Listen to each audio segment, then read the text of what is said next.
आज के एससी सम्मेलन में मंच पर उपस्थित भारतीय जनता पार्टी के प्रदेश अध्यक्ष सम्माननीय के सुरेंद्रन जी, प्रदेश के प्रभारी और तमिलनाडु के नेता श्री सीपी राधाकृष्णन जी, हमारे राष्ट्रीय उपाध्यक्ष श्री एपी अब्दुल्ला कुट्टी जी, श्री पी के कृष्णदास जी, कुंभणम राजशेखरन जी, श्रीमती सी के जानू जी, और आज जिनको मिलकर एक पवित्र व्यक्ति को मिलने का एहसास होता है, ऐसे हमारे पद्मश्री एम के कुलकर्णी जी, और आज इस अवसर पर अनेक संगठनों से आए हुए अनुसूचित जाति समाज के सभी पदाधिकारी भाइयों बहनों सभी को मेरा प्रणाम। आप सबको नमस्कार। ഇന്നത്തെ പട്ടികജാതി സമ്മേളനത്തില് സ്റ്റേജിൽ ഉപവിഷ്ടരായിരിക്കുന്ന ബിജെപിയുടെ സംസ്ഥാന പ്രസിഡന്റ് ശ്രീ കെ സുരേന്ദ്രൻ, കേരളത്തിന്റെ പ്രഭാരിയും തമിഴ്നാട്ടിലെ നേതാവുമായിട്ടുള്ള ശ്രീ സി പി രാധാകൃഷ്ണൻ, ബിജെപിയുടെ അഖിലേന്ത്യാ വൈസ് പ്രസിഡന്റ് ശ്രീ അബ്ദുള്ള കുട്ടി, Shri P K Krishnadas, Shri Kummanam Rajasekharan, Shrimati C K Janu, ഇവിടെ വന്ന അവസരത്തില് ഒരു മഹാത്മാവുമായിട്ട് എനിക്ക് ഇവിടെ സന്ധിക്കുവാൻ സാധിച്ചു.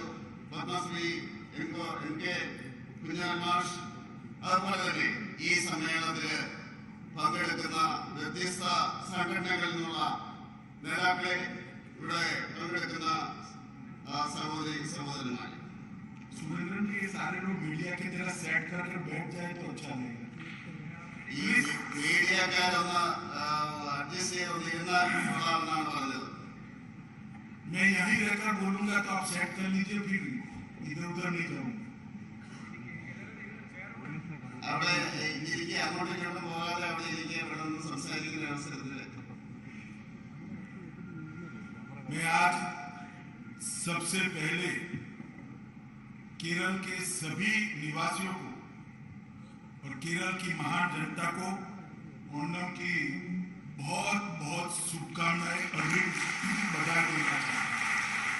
ആദ്യമായി ഞാൻ ഇന്ന് കേരളത്തിലെ ഈ മഹത്തായിട്ടുള്ള ജനതയ്ക്ക് ഞാൻ ഓണത്തിന്റെ ആശംസകൾ നേരുന്നു।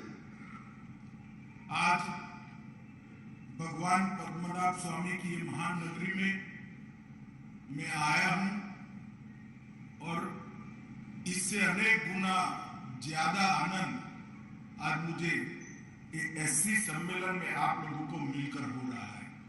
പത്മനാഭസ്വാമിയുടെ പവിത്രമായിട്ടുള്ള ഈ ഭൂമിയിൽ വന്നതുകൊണ്ട് ഇവിടെ ഈ എസ് സി സമ്മേളനത്തിൽ പങ്കെടുക്കുന്ന എനിക്ക് വളരെയധികം ആഹ്ലാദം എനിക്ക് അനുഭവപ്പെടുകയാണ്।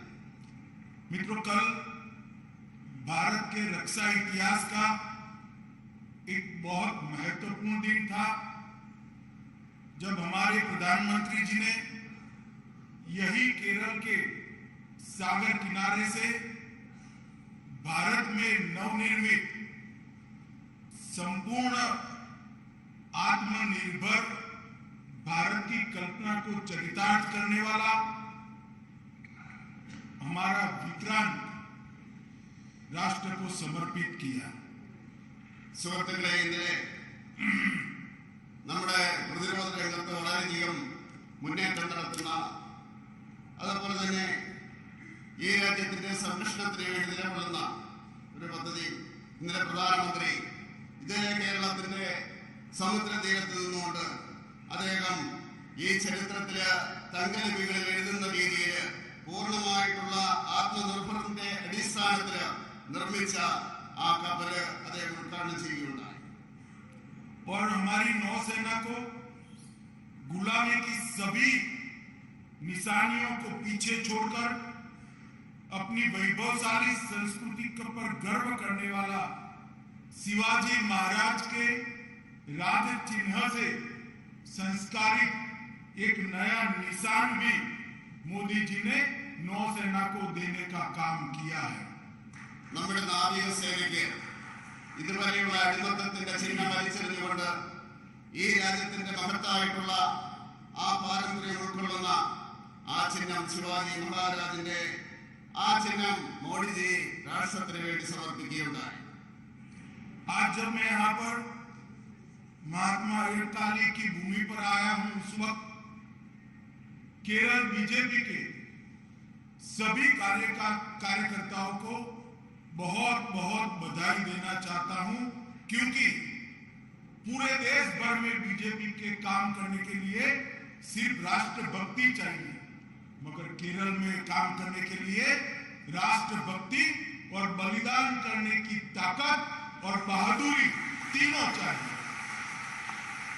ഇന്ന് അയ്യങ്കാളിയുടെ ഈ മഹത്തായിട്ടുള്ള ഈ ഭൂമിയിൽ വരുന്ന അവസരത്തിൽ കേരളത്തിലെ BJP പ്രവർത്തകർക്ക് ഞാൻ അഭിനന്ദനങ്ങൾ അർപ്പിക്കുകയാണ്.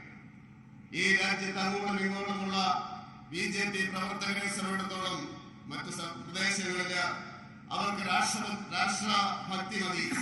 പക്ഷേ കേരളത്തില് പ്രവർത്തിക്കുന്നതിന് രാഷ്ട്രഭക്തി മാത്രമല്ല, ബലിദാനം ചെയ്യാനുള്ള ആ ശക്തിയും ധൈര്യവും ഉണ്ടായിരിക്കണം. അതാണ് കേരളത്തിലെ പ്രവർത്തകരുടെ പ്രത്യേകത.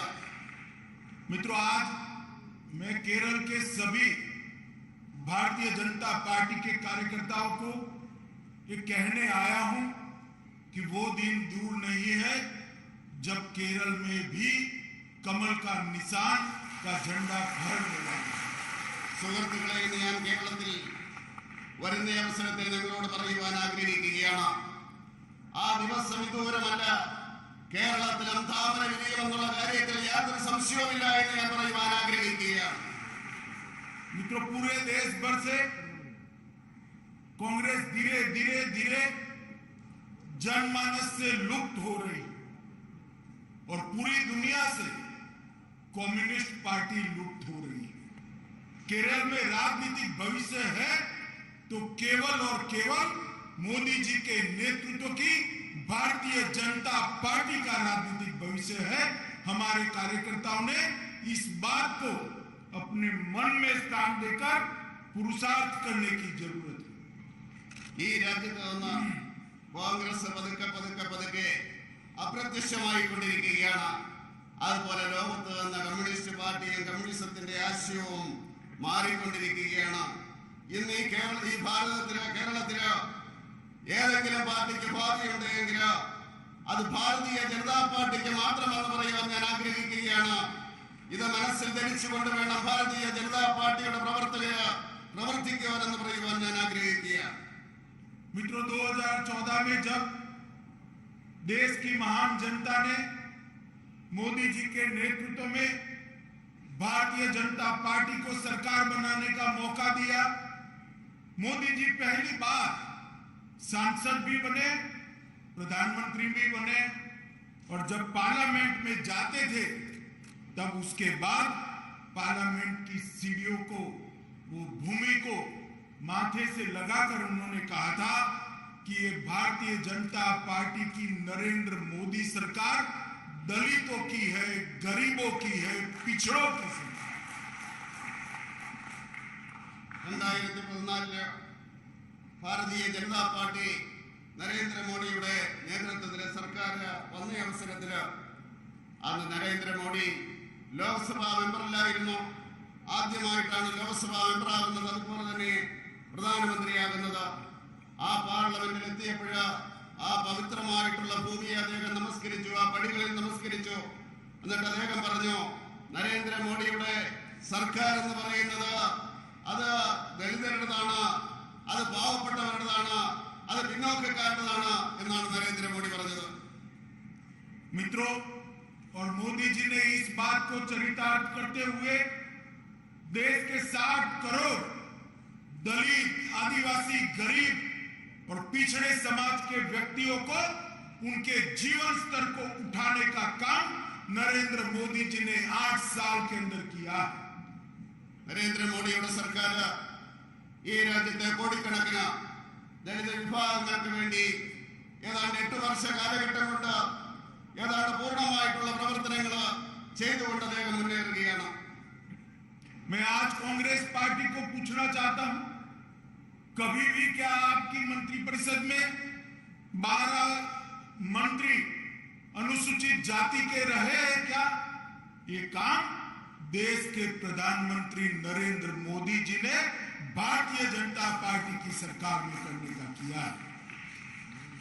അതുപോലെ തന്നെ കോൺഗ്രസ്സുകാരോട് ചോദിക്കുവാൻ ഞാൻ ആഗ്രഹിക്കുകയാണ്, ആ കോൺഗ്രസിന്റെ കാലഘട്ടത്തിലോ ഈ 12 പട്ടികജാതി പട്ടികവർഗ മന്ത്രിമാരുണ്ടായിട്ടുണ്ടോ എന്ന് ചോദിക്കുവാൻ ഞാൻ ആഗ്രഹിക്കുകയാണ്. നരേന്ദ്രമോദിയുടെ ഈ സർക്കാരില് ആ രീതിയിൽ പട്ടികജാതി പട്ടികവർഗ मंत्रीमार मित्रों, पहली बार जब भारतीय जनता पार्टी को देश का राष्ट्रपति चुनने का मौका मिला, नरेंद्र मोदी जी के नेतृत्व में पूर्ण बहुमत की सरकार बनी। हमने पहला राष्ट्रपति एक दलित समाज के गरीब व्यक्ति रामनाथ कोविंद को चुनने का किया। സുഹൃത്തുക്കളെ, ഭാരതീയ ജനതാ പാർട്ടിയുടെ സർക്കാർ പൂർണ്ണമായിട്ടുള്ള ആ ഭൂരിപക്ഷത്തോടുകൂടി അധികാരത്തിൽ വന്ന അവസരത്തിൽ ആദ്യമായിട്ട് രാഷ്ട്രപതിയെ തെരഞ്ഞെടുക്കുവാനുള്ള അവസരം വന്ന അവസരത്തിൽ നമ്മൾ ആദ്യം തെരഞ്ഞെടുത്തത് പട്ടികജാതിക്കാരനായിട്ടുള്ള രാംനാഥ് കോവിന്ദിനെയാണ് എന്ന് പറയുവാൻ ഞാൻ ആഗ്രഹിക്കുക. और दूसरी बार जब हमें ये मौका मिला तो हमने एसटी समाज की महिला नेत्री द्रौपदी मुर्मू जी को राष्ट्रपति बनाने का काम किया. രണ്ടാമത്തെ പ്രാവശ്യത്തും ജനങ്ങൾ നമുക്ക് അവസരം തന്ന അവസരത്തില് പട്ടികവർഗ വിഭാഗത്തിലെ മഹിളയായിട്ടുള്ള द्रौपदी मुर्मुവിനെ राष्ट्रपतिയായിട്ട് നമ്മൾ വിജയിപ്പിക്കുകയാണ് ഉണ്ടായത്. क्योंकि प्रधानमंत्री नरेंद्र मोदी जी का दृढ़ विश्वास है कि हमारी अनुसूचित जाति और अनुसूचित जाति के और जनजाति के भाइयों बहनों को आगे लाए बगैर भारत का विकास असंभव है. नरेंद्र मोदी जीയുടെ വിശ്വാസമാണ് ഈ രാജ്യത്തെ പട്ടികജാതി പട്ടികവർഗ വിഭാഗങ്ങളുടെ വികസനത്തിലൂടെ അല്ലാതെ ഈ രാജ്യത്തിന്റെ വികസനം സംഭവിക്കില്ല എന്ന് അദ്ദേഹം വിശ്വസിക്കുന്നു. मित्रों, मोदी जी की सरकार 8 साल चली है. इस देश में कांग्रेस की सरकार 60 साल चली. ये कम्युनिस्ट भाइयों को भी लगभग 8 साल तक सत्ता में भागीदारी की, मगर दलित समाज, आदिवासी समाज, गरीबों का कभी कल्याण करने का काम नहीं किया, सिर्फ उनके वोट लेने का काम किया. മോഡി സർക്കാർ 8 വർഷം ഏതാണ്ട് ഭരണത്തിൽ പൂർത്തിയാക്കിയിരിക്കുകയാണ്. കോൺഗ്രസ് പാർട്ടി 60 വർഷം ഈ രാജ്യം ഭരിച്ചു. മാർക്സിസ്റ്റ് കമ്മ്യൂണിസ്റ്റ് പാർട്ടികൾക്ക് വ്യത്യസ്തമായിട്ടുള്ള സമയങ്ങളിൽ ഏതാണ്ട് 8 വർഷം ഭരണത്തിന്റെ ഭാഗമാകുവാൻ വേണ്ടി പിന്തുണയ്ക്കുവാനുള്ള അവസരം മുഖ്യമായിട്ട് അവർക്ക് കിട്ടി. അവര് ദളിത് ആദിവാസി വിഭാഗങ്ങൾക്ക് വേണ്ടി ഒന്നും ചെയ്തില്ല എന്ന് പറയുവാൻ ഞാൻ ആഗ്രഹിക്കുക. मित्रों, नरेंद्र मोदी जी ने 10 करोड़ लोगों को मुद्रा योजना में छोटी छोटी लोन देने का काम किया. उसमें से 50%, 10 करोड़ में से 50% दलित समाज के लोग हैं. സുഹൃത്തുക്കളെ, നരേന്ദ്രമോദിയുടെ സർക്കാർ 10 ലക്ഷം കോടി രൂപയുടെ 10 കോടി ജനങ്ങൾക്ക് മുദ്രാ ലോൺ കൊടുക്കുവാൻ വേണ്ടി ആ പദ്ധതി നടപ്പിലാക്കി. ആ അവസരത്തില് അതിന്റെ 50%, 10 കോടി ജനങ്ങളില് 50% ദളിത് വിഭാഗത്തിന് വേണ്ടിയാണ് മാറ്റിവെച്ചു എന്ന് പറയുവാൻ ആഗ്രഹിക്കുകയാണ്. उज्ज्वला योजना के तहत 9 करोड़ गरीबों को गैस के सिलेंडर दिए गए. 9 करोड़ में से 5 करोड़ एससी और एसटी समाज की माताओं को गैस का सिलेंडर देने का काम किया गया है. അതുപോലെ ഉജ്ജ്വല യോജനയുടെ അടിസ്ഥാനത്തിൽ 9 കോടി ദരിദ്ര കുടുംബങ്ങൾക്ക് ഗ്യാസ് കണക്ഷൻ കൊടുത്തു. അതിലെ അഭിമാനമുണ്ട്. 5 കോടി SC ST ജനവിഭാഗങ്ങൾക്കാണ് കൊടുത്തതെന്ന് പറയുവാൻ ഞാൻ ആഗ്രഹിക്കുകയാണ്. स्वच्छ भारत के तहत 11 करोड़ शौचालय बनाए. 11 करोड़ शौचालय में से 5 करोड़ 50 लाख शौचालय SC और ST समाज के लोगों के बनाए गए. അതുപോലെ തന്നെ ഈ നാട്ടിലെ ശൗചാലയങ്ങൾ ഉണ്ടാക്കിയ അവസരത്തില് സ്വച്ഛ ഭാരതിന്റെ അടിസ്ഥാനത്തിൽ ഉണ്ടാക്കിയപ്പോൾ 11 കോടി ടോയ്ലറ്റുകൾ ഉണ്ടാക്കിയ അവസരത്തില് അതിൽ നിന്ന് 5 കോടി 50 ലക്ഷം ടോയ്ലറ്റുകൾ SC ST ജനവിഭാഗങ്ങൾക്ക് വേണ്ടിയാണ് പണിതെന്ന് പറയാൻ ആഗ്രഹിക്കുക. 8 करोड़ गरीबों के घर में नल से पानी पहुंचाया गया. उसमें से 3 करोड़ गरीब दलित और आदिवासी समाज के. അതുപോലെ തന്നെ ഏതാണ്ട് 8 കോടി ജനങ്ങളിലെ വീടുകളില് പൈപ്പിന് വെള്ളം എത്തിക്കുകയുണ്ടായി. അതിലെ 8 കോടിയില് 3 കോടി ആ പട്ടികവർഗത്തിൽപ്പെട്ടവരാണ് എന്ന് പറയുവാൻ ഞാൻ ആഗ്രഹിക്കുക. मित्रों, लगभग 11 करोड़ गरीब किसानों को 11 करोड़ किसानों को हर साल 6,000 रुपया उनको सहायता के रूप में दिया जाता है. സുഹൃത്തുക്കളെ, എല്ലാ വർഷവും ഏതാണ്ട് 11 കോടി കർഷകർക്ക് വർഷം 6,000 രൂപ വെച്ച് കൊടുത്തുകൊണ്ടിരിക്കുകയാണ്. और 2 करोड़ 7 लाख गरीबों को आवास देने का काम किया है. उसमें से 1 करोड़ 11 लाख दलित और आदिवासी समाज के भाई बहन हैं. അതുപോലെ തന്നെ 2 കോടി 60 ലക്ഷം വീടുകള് ദരിദ്ര ജനവിഭാഗങ്ങൾക്ക് വേണ്ടി വെച്ചു കൊടുത്തു. അതില് 1 കോടി 11 ലക്ഷം പട്ടികജാതി പട്ടികവർഗത്തിന് വേണ്ടിയാണ് എന്ന് പറയാൻ ഞാൻ ആഗ്രഹിക്കുക. और 80 करोड़ गरीबों को 2 साल तक प्रति व्यक्ति 5 किलो अनाज मुफ्त दिया गया. वो सभी के सभी में सबसे ज्यादा मेरे अनुसूचित जाति के भाई हैं. അതുപോലെ തന്നെ 80 കോടി ദരിദ്രർക്ക് 2 വർഷ കാലഘട്ടം 5 കിലോ അരി വെച്ചു കൊടുക്കുവാൻ വേണ്ടി നമ്മൾ തീരുമാനിച്ചു കൊടുത്തുകൊണ്ടിരിക്കുകയാണ്. അതിൽ ഭൂരിപക്ഷവും ദളിത് വിഭാഗത്തിന് വേണ്ടിയാണ് എന്ന് പറയുവാൻ ഞാൻ ആഗ്രഹിക്കുക. मैं पूछना चाहता हूं गरीबों की बात करने वाली कम्युनिस्ट पार्टी को और गरीबी हटाओ का नारा देने वाली कांग्रेस पार्टी को कि आपने दलित समाज और आदिवासी समाज के लिए, गरीबों के लिए क्या किया, इसका हिसाब किताब लेकर दलित समाज के सामने आपका हिसाब देना चाहिए. അതുപോലെ തന്നെ ഞാൻ ചോദിക്കുവാൻ ആഗ്രഹിക്കുകയാണ്, ദരിദ്രർക്ക് വേണ്ടി നിലകൊള്ളുന്നു എന്ന് പറയുന്ന കമ്മ്യൂണിസ്റ്റ് പാർട്ടിയും ഗരീബി ഘടോ എന്ന് പറഞ്ഞുകൊണ്ട് കോൺഗ്രസുകാർ വന്ന ആ കോൺഗ്രസുകാരോട് ഞാൻ ചോദിക്കുവാൻ ആഗ്രഹിക്കുകയാണ്, ദളിത് ആദിവാസി ദരിദ്ര ജനവിഭാഗങ്ങൾക്ക് വേണ്ടി നിങ്ങൾ എന്തൊക്കെയാണ് കൊടുത്തതെന്ന് അതിന്റെ കണക്കുമായിട്ട് നിങ്ങൾ ഈ പട്ടികജാതി പട്ടികവർഗത്തിന്റെ മുമ്പിൽ വന്ന് അവതരിപ്പിക്കണമെന്ന് ഞാൻ ആഗ്രഹിക്കുകയാണ്. जब तक देश में कांग्रेस का शासन रहा, आंबेडकर जी को भारत रत्न नहीं मिला. जब कांग्रेस का शासन गया तभी भारत रत्न आंबेडकर जी को देने का काम हुआ. എത്ര നാൾ കോൺഗ്രസുകാർ അധികാരത്തിലിരുന്നോ ആ കാലഘട്ടത്തിലോ അംബേദ്കറിന് ഭാരതരത്നം കൊടുത്തില്ല. എന്ന് കോൺഗ്രസ് അധികാരത്തിൽ നിന്ന് പുറത്തുപോയോ അന്ന് അംബേദ്കറിന് ആ ഭാരതരത്നം കൊടുക്കുകയുണ്ടായി. मित्रों, 14 अप्रैल को राष्ट्रीय समरसता दिवस घोषित कर हमेशा के लिए आंबेडकर जी को श्रद्धांजलि देने का काम नरेंद्र मोदी जी ने किया. ഏപ്രിൽ മാസം 14-ാം തീയതി സമരസതാ ദിനമായിട്ട് പ്രഖ്യാപിച്ചുകൊണ്ട് എന്നേക്കുമായിട്ട് രാഷ്ട്രം അംബേദ്കർജിയെ സ്മരിക്കുന്നതിന് വേണ്ടി, ശ്രദ്ധാഞ്ജലി അർപ്പിക്കുന്നതിന് വേണ്ടി പ്രിയങ്കരനായ നരേന്ദ്രമോദി ആ ദിവസം പ്രഖ്യാപിക്കുകയുണ്ടായി. 26 नवंबर को संविधान दिवस घोषित कर आंबेडकर जी का संविधान के निर्माण में जो योगदान है उसको हमेशा हमेशा के लिए भारत के इतिहास में सुवर्ण अक्षर से लिखने का काम किया गया. നവംബർ മാസം 26-ാം തീയതി ഭരണഘടനാ ദിവസമായിട്ട് പ്രഖ്യാപിച്ചുകൊണ്ട് അംബേദ്കറിന്റെ ആ സേവനത്തെ എന്നേക്കുമായിട്ട് സ്മരിക്കുന്നതിന് വേണ്ടി, ആ ഭാരതത്തിന്റെ जनता स्मरिക്കുന്നതിന് വേണ്ടി ആ ദിവസം പ്രഖ്യാപിക്കുകയുണ്ടായി.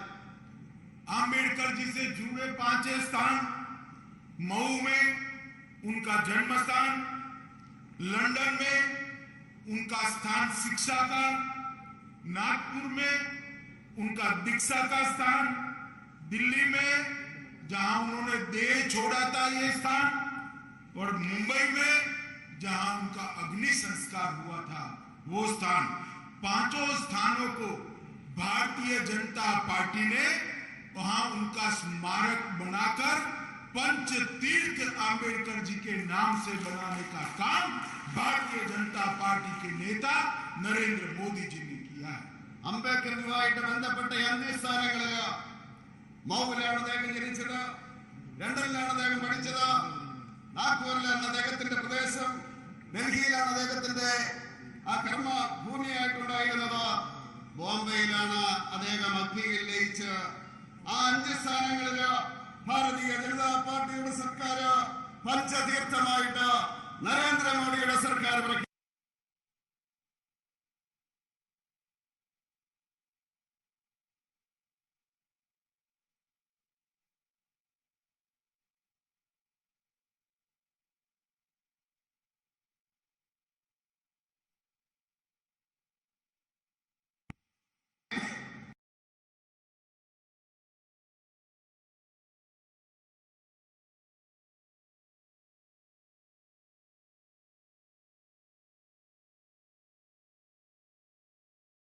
अम्बेडकर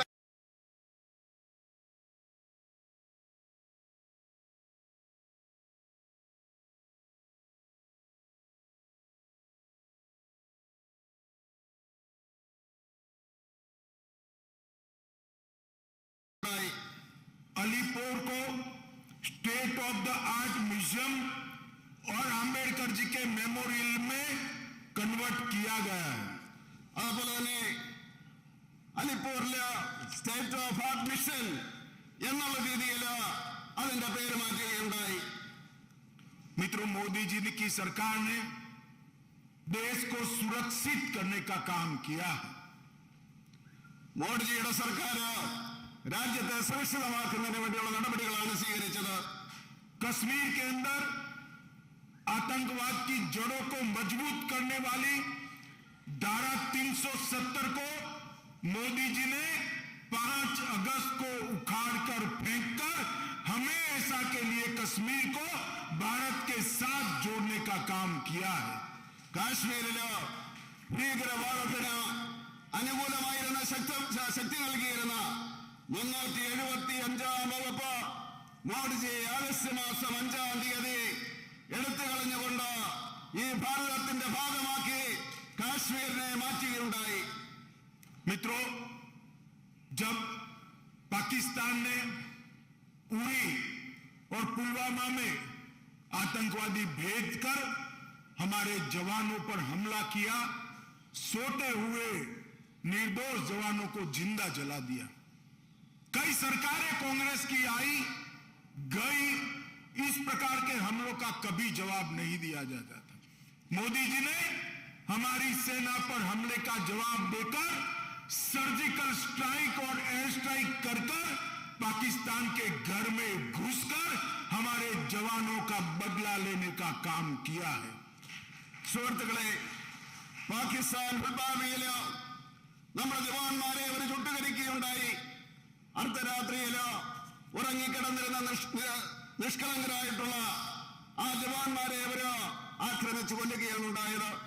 കോൺഗ്രസിന്റെ ഭരണകാലഘട്ടത്തില് ഒരിക്കൽ പോലും ഇങ്ങനെയുള്ള ആക്രമണങ്ങൾക്ക് അതിന്റെ അതേ രീതിയിൽ മറുപടി കൊടുത്തിരുന്നില്ല. പക്ഷേ നരേന്ദ്രമോദിയുടെ സർക്കാർ സർജിക്കൽ സ്ട്രൈക്കിലൂടെയും അതുപോലെ തന്നെ എയർ സ്ട്രൈക്കിലൂടെയും പാകിസ്ഥാന്റെ ഉള്ളിലേക്ക് കടന്നു ചെന്നിട്ട് അതേ ഭാഷയിൽ അതേ രീതിയിൽ മറുപടി കൊടുക്കുകയുണ്ടായി, തിരിച്ചടിക്കുകയുണ്ടായി. मित्रों, पूरे भारत के अर्थतंत्र को मजबूत किया, भारत को उत्पादन का केंद्र बनाया और इसके साथ साथ आत्मनिर्भर भारत का संदेश देकर भारत को दुनिया में उत्पादन का, मैन्युफैक्चरिंग का हब बनाने का काम नरेंद्र मोदी जी ने किया है। സുഹൃത്തുക്കളെ, ഈ സാമ്പത്തിക രംഗത്ത് ഭാരതത്തെ പടിപടിയായിട്ട് ഉയർത്തുകയാണ് നരേന്ദ്രമോദിയുടെ സർക്കാർ. ഉൽപാദന രംഗത്ത് വളരെയധികം മുന്നോട്ട് പോയിക്കൊണ്ടിരിക്കുന്നു.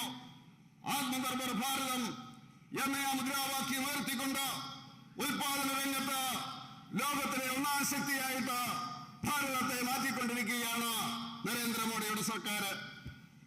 मित्रों, अंत में मैं इतना ही कहना चाहता हूं, मोदी जी के शासन में भारत दुनिया में एक महासत्ता बनने जा रहा है. उस वक्त हम सब भारतीय जनता पार्टी के कार्यकर्ता चाहते हैं कि केरल भी मोदी जी की इस यात्रा में जुड़ जाए.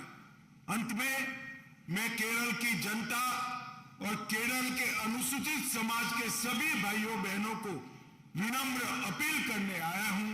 आइए महान भारत बनाने की मोदी जी की यात्रा में हम सभी लोग जुड़े, हाथ से हाथ मिलाए और भारत को गौरवशाली देश बनाने के लिए प्रयास करें. സുഹൃത്തുക്കളെ, അവസാനമായിട്ട് ഞാൻ പറയുവാൻ ആഗ്രഹിക്കുന്നത്, നരേന്ദ്രമോദിയുടെ സർക്കാർ ഭാരതത്തെ ഒരു മഹത്തായിട്ടുള്ള സാമ്പത്തിക ശക്തിയായിട്ട് വളർത്തുവാൻ വേണ്ടി ശ്രമിച്ചുകൊണ്ടിരിക്കുകയാണ്. ഈ അവസരത്തില് BJP പ്രവർത്തകരോട് എനിക്ക് പറയുവാനുള്ളത്, കേരളത്തിലെ ജനങ്ങളോട് പറയുവാനുള്ളത്, അതുപോലെ തന്നെ ദളിത് ജനവിഭാഗങ്ങളോട് പറയുവാനുള്ളത്, നരേന്ദ്രമോദിയുടെ കരങ്ങളെ ശക്തിപ്പെടുത്തുന്നതിന് വേണ്ടി, ഈ രാജ്യത്തെ മഹത്തായിട്ടുള്ള രാഷ്ട്രമാക്കുന്നതിന് വേണ്ടി എല്ലാവരും നരേന്ദ്രമോദിയുടെ ഒപ്പം ചേരണമെന്നാണ്. അങ്ങനെ ആത്മാഭിമാനത്തോടു കൂടിയുള്ള ഒരു രാഷ്ട്രമാക്കി മാറ്റുന്നതിന് വേണ്ടി എല്ലാവരും സഹകരിക്കണമെന്ന് ഞാൻ അഭ്യർത്ഥിക്കുന്നു. मेरे साथ जोर से दोनों हाथ उठाइए जरा. केरल में सरकार बनने के संकल्प की मुट्ठी भींचिए और प्रचंड आवाज से बोलिए, भारत माता की, भारत माता की जय, वंदे